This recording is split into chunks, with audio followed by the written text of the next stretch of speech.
మనం కరాటేలో బ్రేకింగ్స్ అనేవి చేస్తాం కదా. ఈరోజు మన ఇంట్లో పైన వాడే గుణపెంక ఉంటుంది కదా, దాన్ని ఏ విధంగా బ్రేక్ చేయాలనేది చూపిస్తా చూడండి. ఇది కొత్తది, ఎక్కడ కూడా మేము ఇరగొట్టి మళ్ళీ అతుకు పెట్టింది కాదు, రైట్. అయితే చాలా మంది ఏం చేస్తారంటే ఈ బ్రేకింగ్ చేసే టైంలో ఈ ఫింగర్స్ లాంటివి తాకివ్వడం, లేకపోతే ఈ పార్ట్ తాకివ్వడం లాంటివి చేస్తారు. ఈ మిడిల్ పార్ట్ ఏదైతే ఉందో ఈ మజిల్ ఇది దాకాలి. మళ్ళీ ఇట్లా కొట్టి తీయద్దు ఎప్పుడైనా సరే. ఈ కొట్టి తీస్తే ఏమవుతుందంటే పెయిన్ అనేది ఎక్కువ వస్తుంది.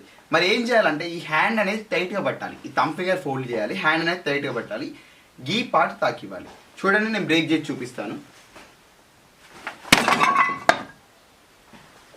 ఈజీగా బ్రేక్ అనేది అవుతుంది. మన హ్యాండ్కి ఇక్కడ దాకిన పెయిన్ వస్తుంది, ఈ పార్ట్లో మాత్రం పెయిన్ అనేది రాదు. Very easy. మరియు ఇదేంటంటే చిన్నపిల్లలు ఎవరు కూడా దీన్ని ట్రై చేయొద్దు. కరాటే నేర్చుకున్న వాళ్ళు చేస్తే ఏం కాదు, కానీ బయట వాళ్ళు ఎవరు కూడా ఇంట్లో ఇది ట్రై చేయకండి, ఓకే.